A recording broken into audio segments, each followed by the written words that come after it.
wonder if you could first tell us why you decided to pursue a career in medicine. It's complicated, and it sort of happened. I really didn't set out to do that. I set out to become a scientist, a researcher, which was what my father was.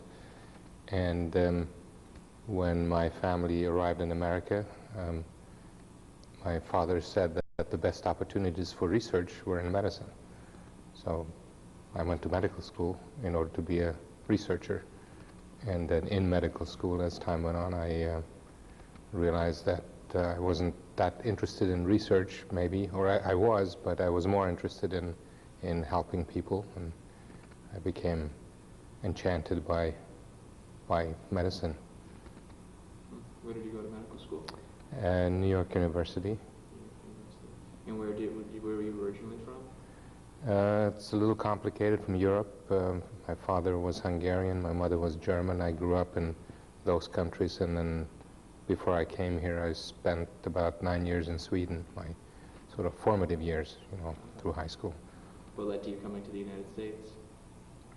Well, it had been planned years before, when my folks fled from Hungary to Sweden, that we were going to try to come to the United States. My parents decided that, but after World War II, there was sort of chaos and turmoil, and to get to America wasn't so easy. There was a quota, and so the Hungarian quota, which my father was subject to, didn't come through until 9 years later, actually 10 years later. I came through on a German quota because I happened to be born in Germany, but that's complicated. So how old were you when you moved over to the U.S.? I was 19. I wasn't all that anxious to leave. I liked it fine in Sweden, but once I came here, I really never wanted to go back. So. Yeah. Was it difficult culturally to experience a change? Well, not difficult, I would say. Interesting. I mean, I grew up in numerous different cultures anyway, so I felt fairly adaptable. Yeah. So you went to medical school in New York? Yeah, I went to college here, and then medical school in New York, right. Mm-hmm. Where did you go to undergraduate college? I started at Fordham, first 2 years, and then transferred to Harvard. I knew nothing about the American school system, and I just landed at Fordham, which is a fine school, because a friend of my father's was a professor there. How did you enjoy going to medical school in New York? Oh, it was great. I was leisurely in some ways. In other ways, it was hectic. But NYU, I thought, was a great school for people like me. They weren't too strict in the sense that you weren't pounded with the rules and regulations and exams every week or so. So it was kind of more lenient in that sense. Unlike some of the other schools in New York, we met with the students there, and they were forever getting ready for exams. So, is that right? Yeah, we have a lot of exams. But it was a very good school, or is a very good school still, I think. Do you remember approximately how much it costs to attend? I was thinking about that because it's on that, some of the pre-questions. And I couldn't remember, and I didn't have enough time to research it. I think it was about $8,000. For all 4 years? No, per year. Per year. I think. But I could be way off on that. Did you have to take out any loans? Yeah, I did. I did. There were student loans, there were other kinds of loans. Did that at all affect your choice of specialty? No. How do you think the cost of medical education when you attended compares to today's costs? Well, it's difficult to say in a way. I think overall it's not that much different compared to non-medical fields and compared to the change in the value of the dollar. In some ways it was more difficult then because not so much for medical school, but later on in training you got paid next to nothing. So actually one of my classmates participated in New York in a movement, so to speak, to point out the hardships of interns, similar to movements that are going on right now. But part of the problem, or part of the movement then, wasn't just how overworked we were, because we didn't realize that then. It was sort of taken for granted, but how little we were paid. And in New York, they showed that we were all eligible for welfare at that time. So the residence and internship fees began to go up a little bit. And by the time I was a resident, it was, not so terrible. What led to you choosing your specialty? Anything in particular? Well, I wanted to be a surgeon from the beginning, and so my internship was a mixed medical internship. I thought I should learn some medicine before spending the rest of my life doing surgery.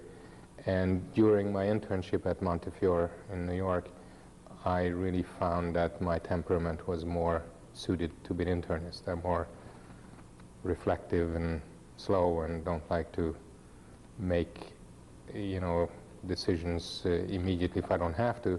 Plus, also, I like to follow people and see what happens to them. In surgical specialties, you tend to take care of a problem and then lose track of patients. At least much of it is that way. So you didn't really make up your mind until your internship year? I had a residency all set up at Montefiore, a very fine residency, and then I got drafted.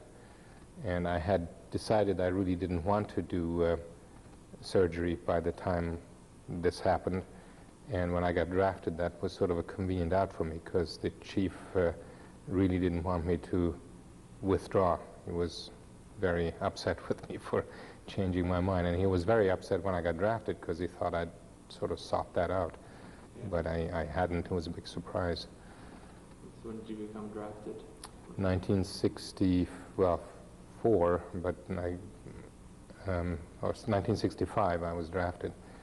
And I served in the armed forces for a couple of years in the Navy. I got drafted into the Navy from 65 to 67, 66, 2 years.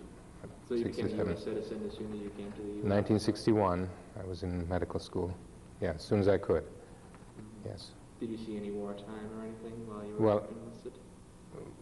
While I was in Europe? I saw wartime both after I got drafted and before I came here. I was in World War II, fleeing from country to country while that was happening, and that those are interesting memories, but have little to do with medicine in Worcester. I was in Vietnam for a year, and that was a very interesting experience too. I would think I'm probably the most experienced physician in this country in the treatment of plague. I'm not sure, but we had a plague epidemic where I was, and I was the physician who had to treat it. There were no Vietnamese physicians where I was, so I was it. Wow. It was very interesting. Yeah, I can imagine. I treated about 150 cases. What do you used to treat, antibiotics? Streptomycin. Works like a charm. Nobody died except 2 who were too far gone by the time they came to us. I think if it was 40 years back, you wouldn't have been able to do much. That's true. It's amazing. So after you finished your enlistment in the Navy, where did you go for your residency? Because I couldn't start my Navy tour of duty when I should have, because I had to go through all my European addresses and make sure I wasn't a communist. I didn't actually go into the Navy or start my tour until September, the end of September. So when I came out, it was hard to find a residency that wouldn't make me lose a year, which I didn't want to do. So I got into the Boston VA at Jamaica Plain, which was a very good internal medicine residency at the time under Dr. Strauss, kidney specialist. By the time I arrived here from Vietnam and so on, he had left though. And so that was a little disappointing, but it was replaced by Dr. Hyman Zimmerman, who was a wonderful physician, a great teacher, and a great liver specialist. And that may have something to do with my specialty, which is gastroenterology. So you did the fellowship after medicine? Was it I did everything at the VA in Boston. I did 2 years of internal medicine, junior, senior, and then a year of general GI and a year of hepatology, where I was the chief resident. And then after you finished your residency, did you come back to Worcester to begin practicing, or did you start somewhere else? Well, I didn't come to Worcester, actually. I started practicing in an office in Hudson. And the reason that happened is, well, I wanted to stay in Massachusetts because my parents had settled here, and so there was no reason to go elsewhere, and I liked it here. I had to try to help make ends meet during my residency by moonlighting at Marlborough Hospital in Marlborough in the emergency room, which was also interesting. And I met some people at Marlborough Hospital, and one of the physicians on the staff who had an office in Hudson invited me to join him in his office because the physician there had just left. What was interesting about Marlborough? Well, working in the emergency room was interesting. In those days, there weren't the kind of staffs as you would think of now in the emergency rooms in most hospitals, certainly not in the smaller community hospitals. So it had been the case that the physicians who were on the attending staff at Marlborough Hospital took turns covering the emergency room. So you had 24 hours when the emergency room was yours, and it didn't matter what your specialty was. You could be an ophthalmologist or urologist, but you were it. So if a patient came into the emergency room, they called you. You had to come in and take care of the patient. And then it was your job, if you were a urologist, to find an internist if the problem was a medical problem. And then before I came, they had started using residents. And I was one of the first residents to cover the emergency room so that the attendings wouldn't have to be there or spend their time there. But we had an attending, of any specialty assigned to us every day. So if I, as the emergency room moonlighting physician, found a patient or got a patient that needed to be admitted or needed care I couldn't give, then I had to call this attending. What happened is that most of the time we bypassed the attending. If he was an ophthalmologist and the case was a urology case or a medical case, I'd call that specialist right off. But I met a lot of attendings there, and as I said, one of the physicians asked me to join him. One of the interesting things was, there weren't any, there was no managed care, but there were plenty of faults with the system anyway. People sort of have forgotten. One of the inequities was that you got paid a lot of money for anything manual that you did. For example, I had one experience when I had, in one room, a kid that had a little laceration on his arm, and I put 5 stitches in, and the kid was fine, and it didn't take any particular mental anguish on my part to do that. In the next room, I had a patient collapsed, crashing with a heart attack, whom we resuscitated and, spent hours on talking to the family. He died, talking to the family and so on. And those were in adjoining rooms, basically. And I had to bill myself. I had somebody helping me doing the billing. I'd get the sheet, the copy of the sheet I filled out in the emergency room, and I'd send that to this person who was doing the billing for me.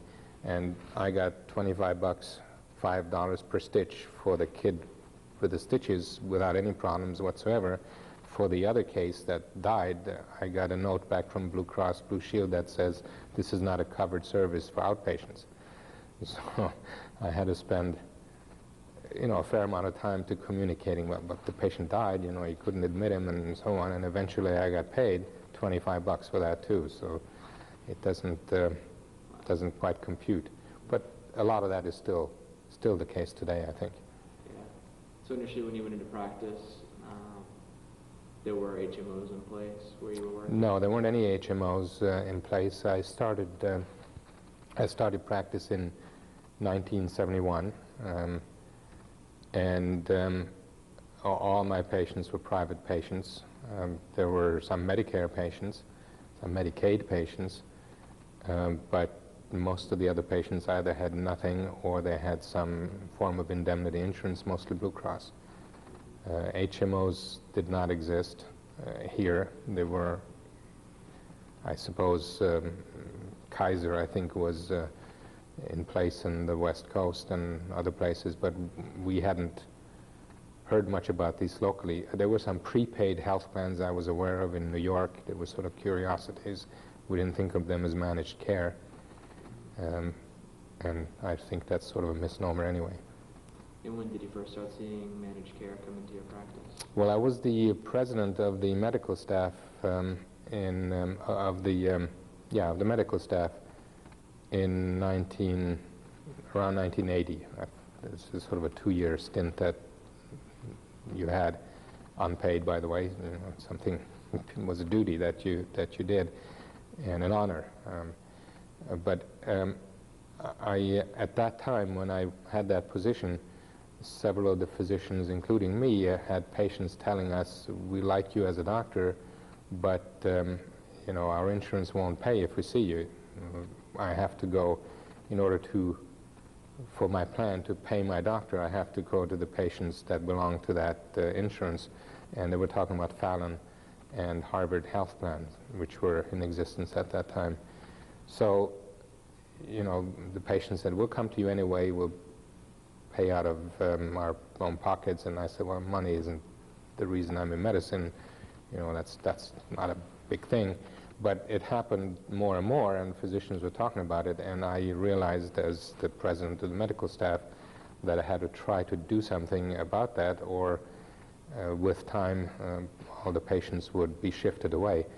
The competition for patients changed from you and I as physicians competing with each other, trying to, we didn't really try this in an overt way, but you know, if I'm a very good internist, then the patients will come to me. If I'm a better internist than you, they're likely to come to me. So that the direct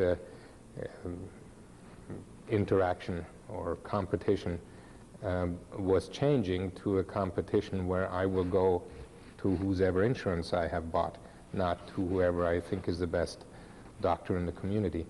So in order to make sure that we were in the market for patients, I thought we better organize ourselves and join plans like Tufts, which was just developed, and Central Health Care here in Worcester, Central Mass Healthcare, which was, I think, largely a reaction, and you probably have had other physicians who know more about that, who helped organize that, because Central Mass was organized by the Medical Society in Worcester.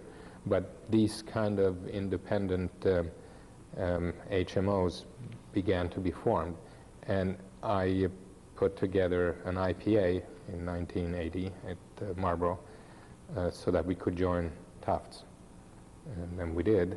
That's how I got into managed care. It was just something I had to do. Did you initially just sign up with one HMO, just Tufts? No, well, Tufts and Family Health Plan was another HMO that was formed in Framingham, Marlborough area. And so we were founders of that, or we were original members of that. Those were the two that became bought out later by Pilgrim. You had said a few minutes ago that before there were HMOs, there was more competition. If you were a better internist than me, you would see more patients than me. Now that you have HMOs, you are restricted to going to the physicians that are under your plan. How do you think that's changed the dynamic of medicine? Well, originally the reason why we had to get together wasn't so much that there were HMOs, but that there were HMOs which used one facility only and one staff only. You know, the Harvard and Fallon. That gradually has disappeared because the reaction of having these IPA-type HMOs or HMOs that used independent physicians ensured that most physicians in private practice had access to the HMO market, so to speak. And so I think that the reason why it all became managed care in Massachusetts disappeared. mean, there are not that many, or most HMO patients today don't belong to the restrictive groups where you have to go to either Fallon or Harvard and faculty-based plans, but most of them belong to open plans. Most patients go to physicians in open plans. So meaning they can see whoever they want to see? So the competition is back the way it used to be. You know, I mean, in my area, after a few years, every physician belonged to any plan that was around. At first, we were a little reluctant because the plans charged money. I mean, it cost $1,000 to join Central Mass Healthcare and Tufts, but then eventually we got that money back, or at least there was no charge anymore, so it was basically free, and most health plans still today take on most physicians, you know, who are reasonable. And so it's back pretty much to physician competition, and I don't really like to use that word because most of us weren't out there competing, putting signs up and saying, you know, I'm the greatest, but it was kind of word of mouth in my community. People talked and referred their relatives to each other. Yeah. I practiced in Hudson, and there were large ethnic groups, Portuguese, for example, so you got one member of the family, you tended to get the whole family, and then all the neighbors and all the friends, and it's kind of developed that way. And if you took good care of your patients, and if you were nice to your patients, you had more patients than you could handle, which became more of a problem than not having enough patients. Yeah. How long did you practice in Hudson for? 25 years or so. Quite a while. Yeah. And when did you become involved with Central Mass Health? Early on, I can't remember, 81, 82. That was one of the first plans around. I think Central Mass Healthcare was founded in 78, 79. Again, I'm hazy on the history. But when maybe it was 83, 84, I can't remember. And you became involved with that pretty intimately, right? Well, I was only a participating physician for Central Mass Healthcare, and there weren't that many patients that came down to the Marlboro-Hudson area. So I had a handful of patients, but not that many. Wasn't too bad. What was a typical day like for you when you first began practicing in Hudson? Well, when I first began practicing in 71, I was basically on call from Monday morning till Saturday morning, 24 hours a day. That's, by the way, a very effective way of practicing medicine. And one of the problems that happened over the years is that a physician like me, who no longer practiced like that, needed to be replaced by several physicians because no one wants to work all those shifts. But that was sort of standard at the time. And I would start in the morning by going to the hospital, be there around 8 or 7:30, or depending on how many patients I had in. I probably have around 10 patients in the hospital, 8 to 10, sometimes more. And I'd finish maybe around noon with, that changed a little bit because I need to interject that I'm also a gastroenterologist. And when I started gastroenterology, it was a different specialty from when I finished. Notably, endoscopy hadn't really developed yet. The first gastroscopes became, current flexible gastroscopes became widely used in 69, 70. And when I was in training, there was no gastroscope.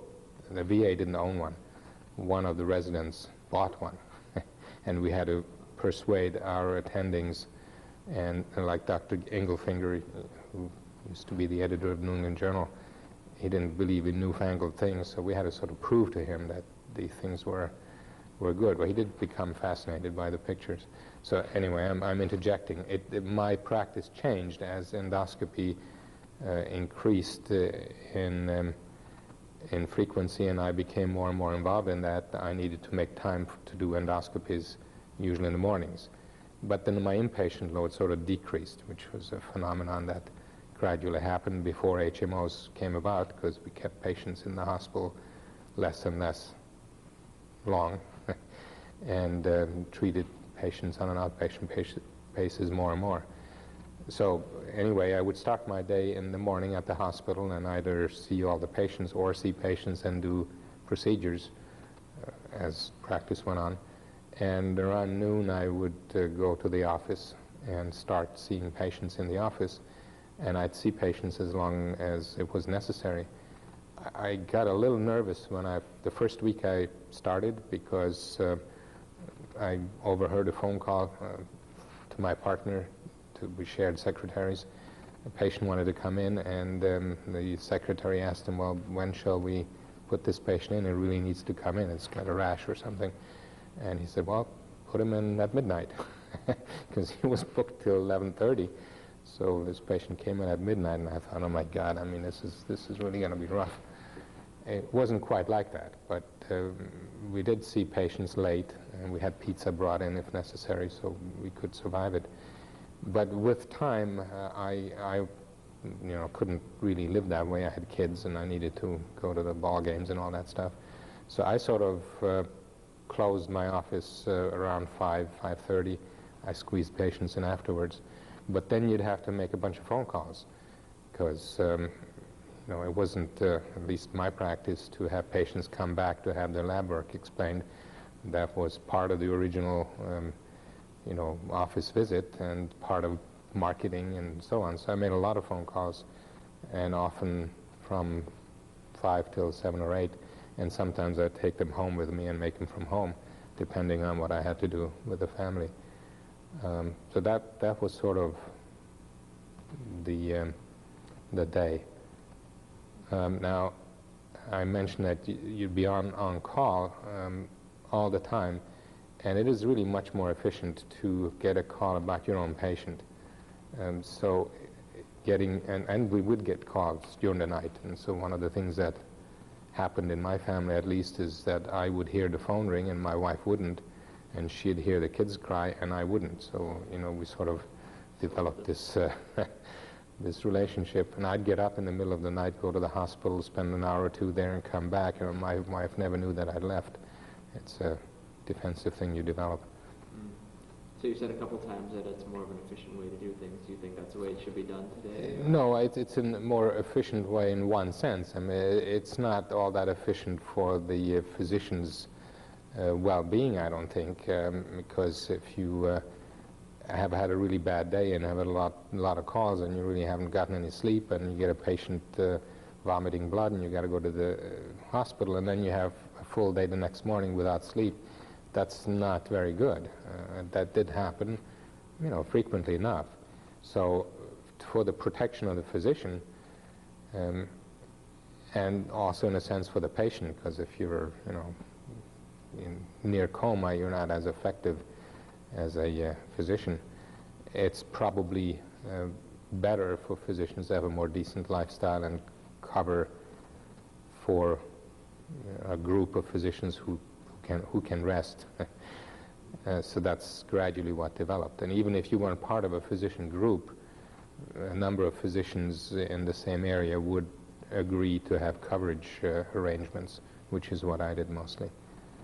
Now, that's not so good either, though, because when you do cover that night, that could be murders. I mean, and so I started to tell you that from Monday morning till Saturday. We used to all make our own rounds on Saturday morning, and then we would sign out to, depending on how many physicians that we, had an arrangement with. Initially it was 2 or 3. Later in my case it grew to about 8. And then you could leave on Saturday afternoon or Sunday, or, to do something with your family. But even then, it wasn't uncommon for the physician covering to call me if I was off. And we didn't resent it, generally, to ask for some advice. I got this patient of yours, I know you just saw him the other day, and what do you think? And this is what happened. And then that was helpful. We did tend to know our patients very well. What do you think it was like for your family Well, good and bad. I mean, I was home every day. I didn't, except for rare courses and things once a year maybe, but even then I tried to do those here in the area, so that I would drive to them. So my family knew that I was going to come home every day, and I could be called every day. I was not far, so I wasn't away on trips. And I tried to spend as much time as I could with my kids. And the other thing that was kind of helpful is that when you start your practice, you're not as busy. And so when my kids were smaller, I was home earlier. And then as they grew and had their own interests, I got more busy, and I got home later and later, more phone calls to make and so on. So it's fine. My kids don't resent it. They're still, I mean, if I ask them, they're not unhappy. But none of them went into medicine. I have 3 of them. But they still talk to you, so they don't resent it. They talk to me, and we have a wonderful family relationship. But part of the reason they don't want to go into medicine, they said, is they didn't want to work that way. Yeah. Were you able to take any vacations? Well, yes. 2 problems with that is, one is if you're tied to your practice like I was and like many of us were, it's a little difficult to leave. You have to tie up loose ends. There are things happening, so you got to make sure somebody knows about those things, and you have to sort of debrief yourself. And the other is you don't get paid. I mean, if you're on your own, you go away, income stops. It's not like being salaried where you are given so many weeks off with pay. So a lot of physicians minimized their salaries because they needed to pay their bills and pay their debts and so forth. I want to take a little bit of a step back, just about what you mentioned in gastroenterology with the advent of endoscopy. It seems like it would have been a completely different specialty prior to the advent of endoscopy, almost like a lot more focused in medicine. Right, it was. I mean, I didn't mind it, it turned out. I started doing gastroscopies in training, as I mentioned to you, and so, and there weren't very many gastroenterologists, by the way, in those days, because, like cardiology, the procedures have attracted physicians. Now there's a lot. I was actually the first gastroenterologist between, say, 128, 495 didn't exist, but Worcester and Boston. There was no one in Framingham at the time, and so on. Dr. Spanknebel was here in Worcester, so there were a few in the bigger cities. I knew him from way back then. I used to send him cases I couldn't do. So I started doing gastroscopies right in '71. Colonoscopies hadn't been, I won't say invented isn't the right word, but Dr. Overholt was working on these, and Dr. Shinya in New York was beginning to put some papers out, taking off polyps and all that stuff. But in 1976, I knew that somebody had to do it at Marlborough, or you'd have to send patients to the Boston or Worcester to do these, and there really wasn't the need to do that. But none of the surgeons on the staff wanted to get involved. So I had to do it. And at that time, there weren't any training programs. So you went to a AGA meeting, American Gastroenterological Association meeting, where they had some people talk about these, Dr. Shinya, and others. And maybe there might be a brief seminar with somebody showing the instruments and talking about the techniques, but you kind of had to learn on your own. So that's what I did, and from '76 on I learned, and then later there were training programs that are more sophisticated to make sure I was doing it right. But it was quite different, so I don't know where I was going with that, but so the specialty did change a little bit. The technical portions became more important to some.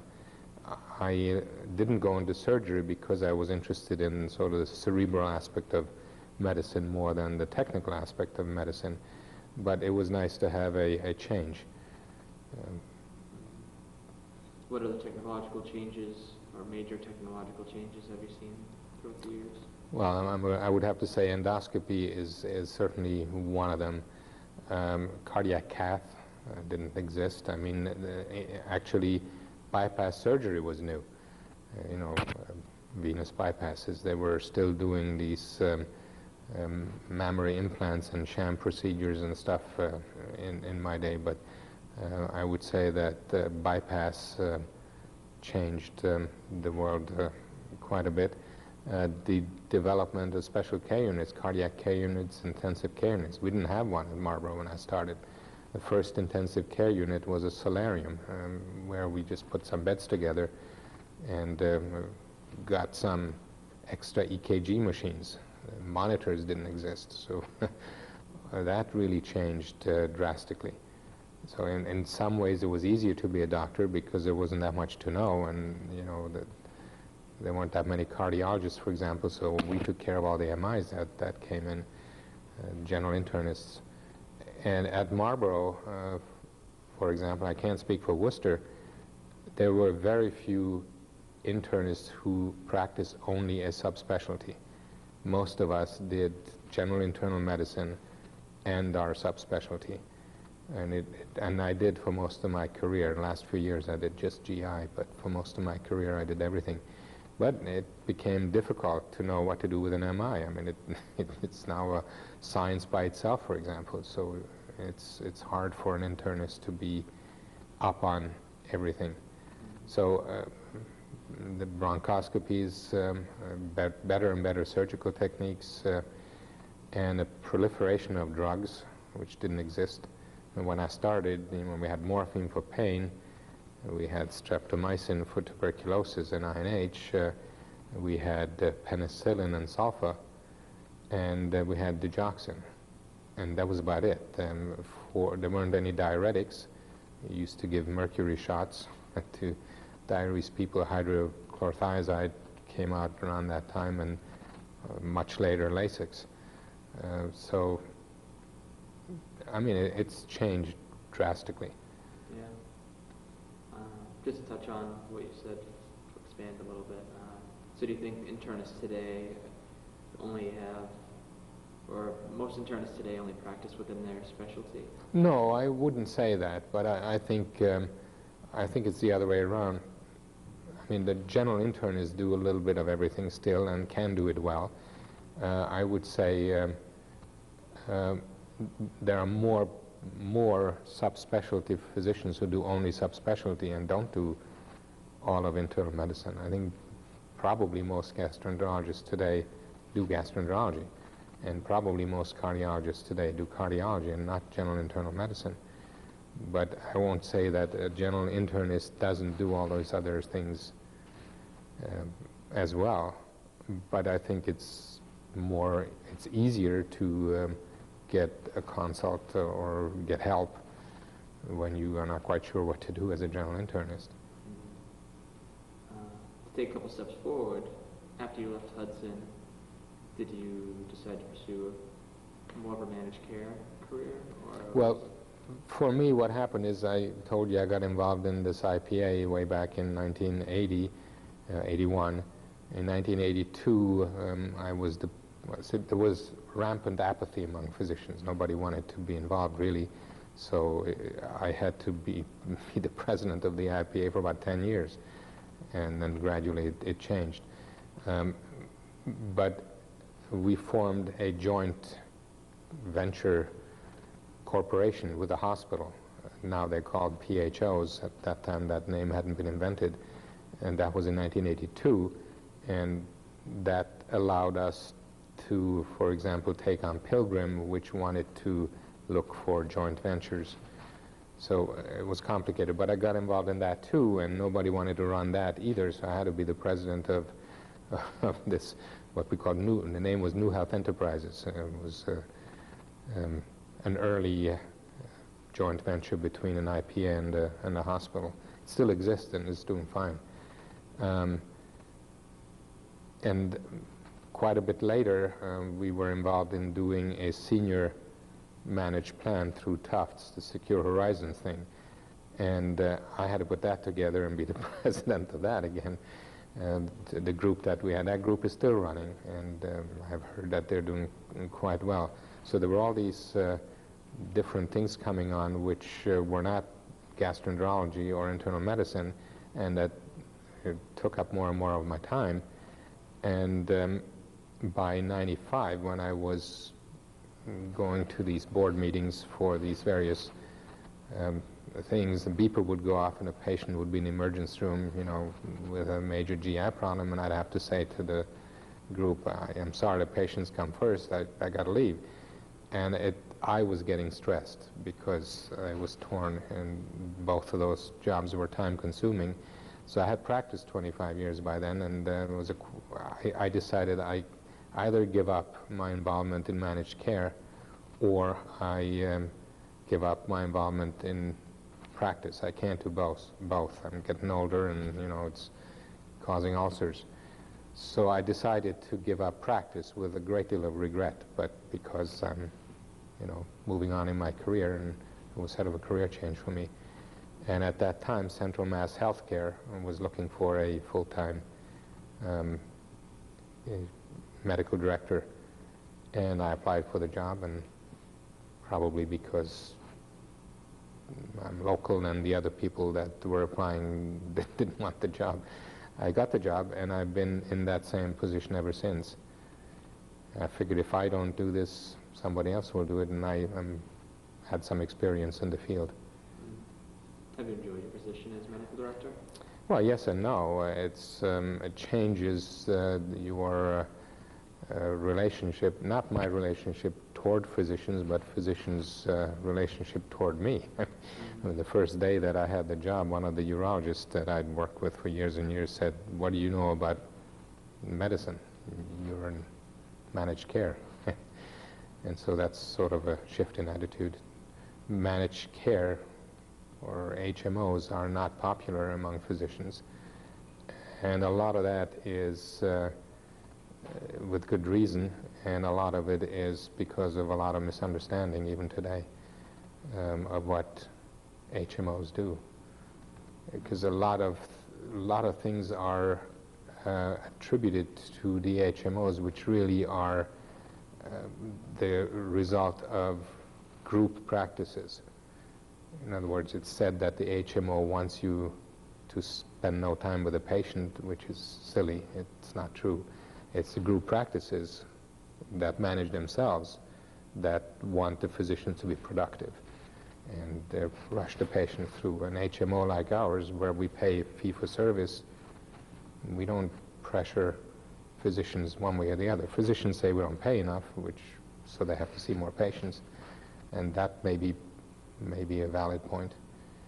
But it's very complicated, and I don't know that that's what you want me to talk about. No, I actually think that's very interesting to talk about, because I think you have some great insight on that, from being on both sides, being the practitioner and now being as medical director.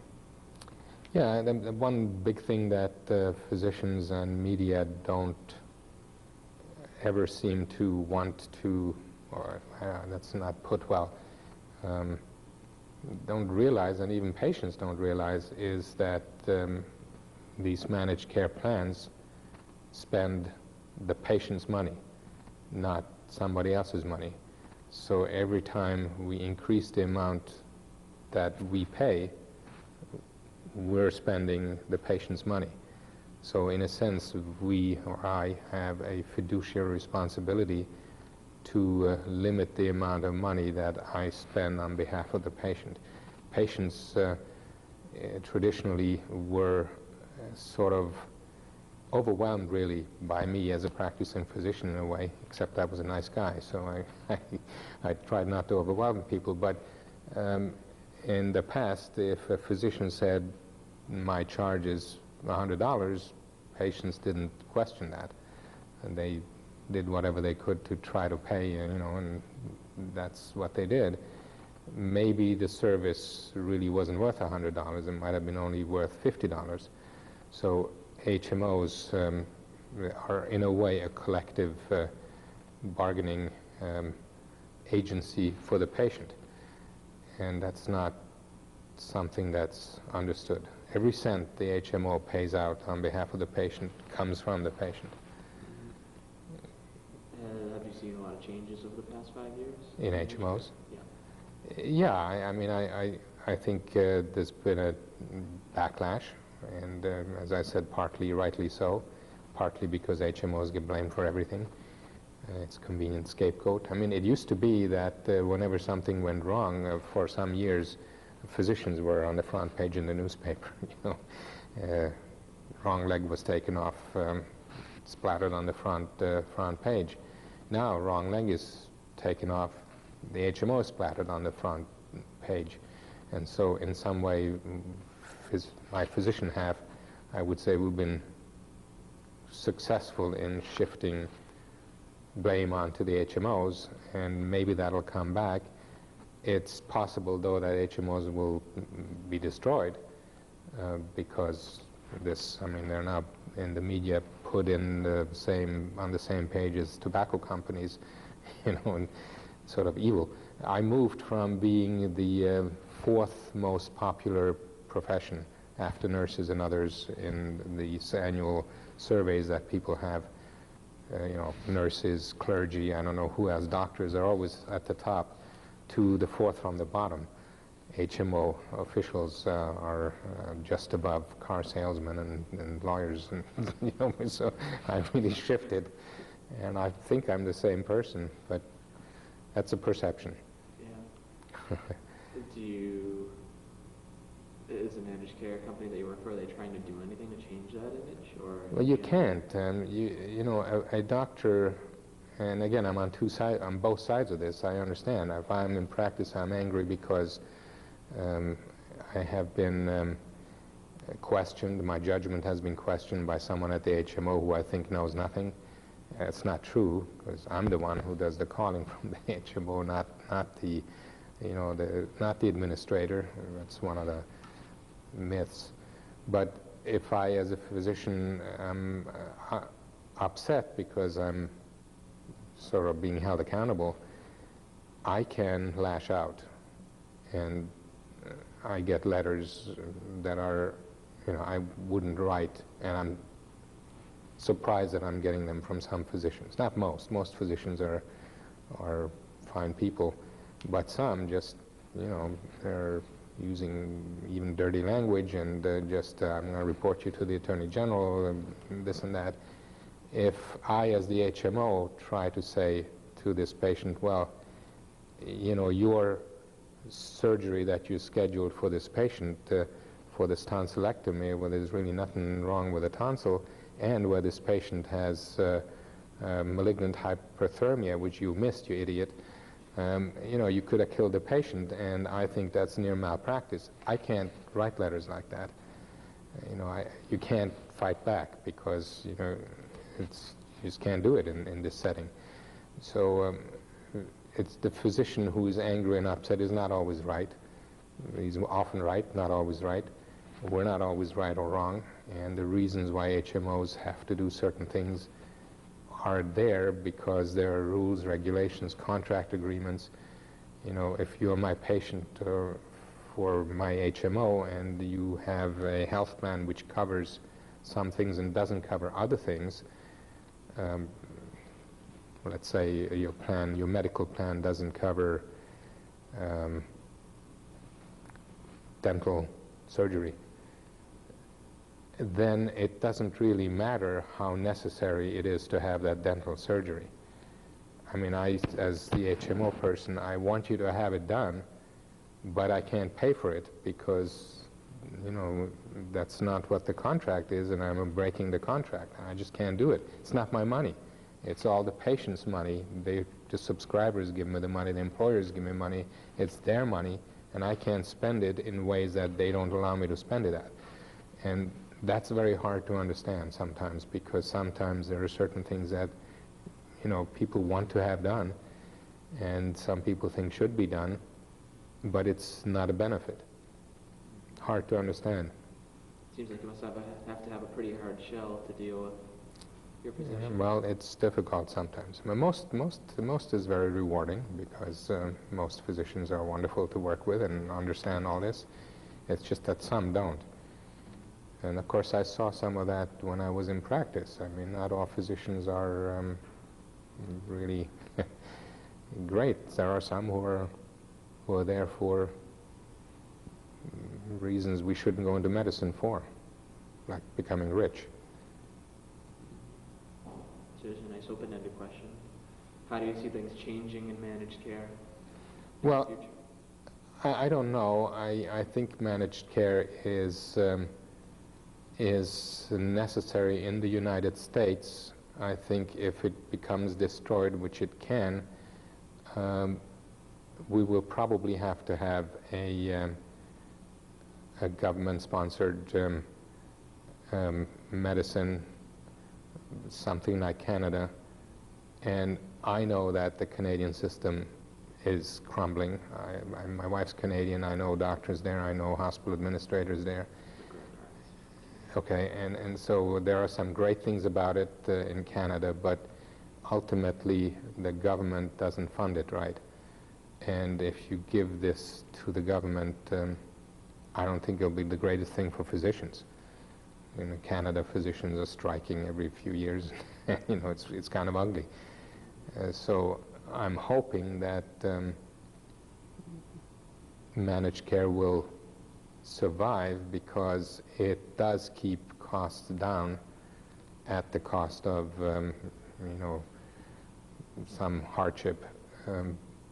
But I don't think there's anything there currently that would replace managed care. I mean, I think every American should have the right to health care, which, by the way, is a problem because that's not one of our constitutional rights. It ought to be declared so, I think, and then there ought to be proper funding.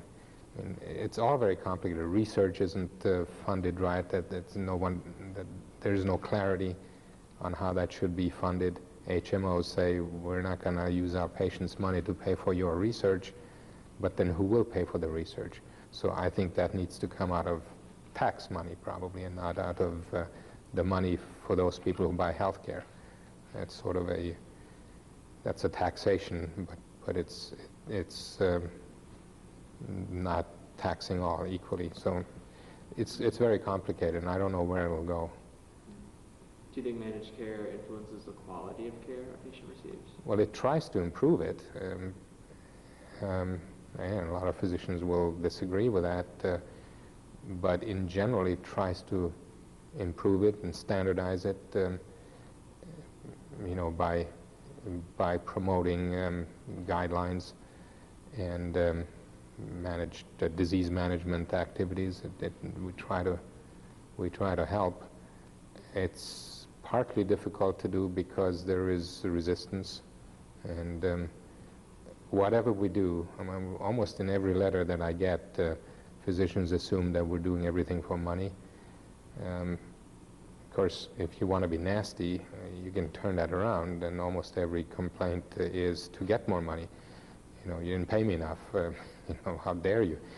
And yet the argument is that the HMO only thinks about money. So it's a two-way thing, and we're equally money conscious on both sides.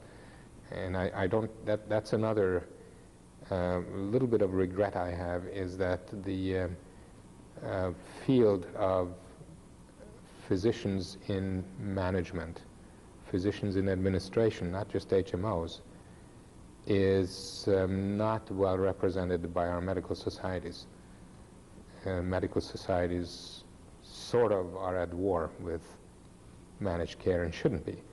I think it's a lot better to have people like me who've been in the medical society for nearly 30 years infiltrate managed care, but then, you know, we don't promote it. I mean, we don't promote or help our physicians who are in the various HMOs. So we feel unsupported. I'm still a delegate, and I love the medical society, and I think it's a great organization, but I wish it would be less political. Maybe you can bridge the gap somehow. Right.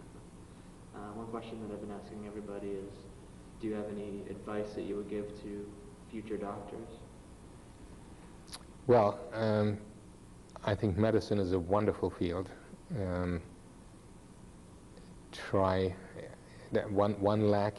practical lack is that I don't think the business of medicine is taught much anywhere. That's not for the future doctors, that's for the medical schools. I think maybe we're a little better than we used to be, but you're sort of thrown out there and ask around a little bit and see what your neighbor does, and and that probably ought to be included. Medical ethics is taught a little more now than it used to be, but I think that's an important field. Don't go into medicine to become rich. It's rewarding, and you won't be poor, but I don't think it's a place to go if you really want to be wealthy and go into finance or something. And don't forget to spend time with the patient. I mean, and don't rely so much on your tests. When I spent a year in Vietnam, there were no tests. We couldn't do x-rays, we couldn't do anything. It's a lot. You can do a lot with examining patients, finding out their history, and that should be the primary, the history particularly.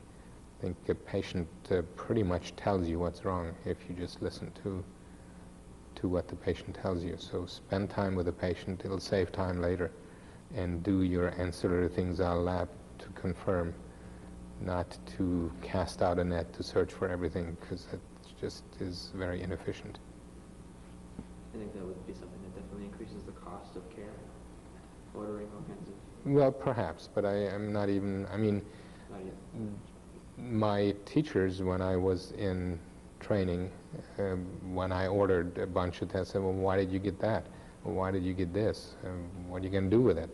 I mean, why didn't you just get the gallbladder x-ray if you thought the patient had gallbladder disease? Why did you get a barium and an upper GI, you know? Before ultrasounds, you didn't have ultrasounds, but, and why did you do all those tests? And I think if we went back to use ancillary care to help us, rather than do physical exam to help the ancillary tests, history and physical exam, you do all these tests and then you ask the patient, you know, question. You should have asked the question before, I think. And I think the modern technology is great, and I don't mean to denigrate it. And everything should be done in the right place, and if you're not sure, do it. Absolutely. Do everything that should be done, and the other side of that is do nothing that doesn't need to be done. And that's your cost savings if you just don't do things just for the sake of doing it. All right, I think there's only a few minutes left. Is there anything that we haven't talked about that you'd like to talk about? Yeah, it seems like we talked about pretty much everything. I can't think of anything we might have left out. What's medicine like these days, medical school?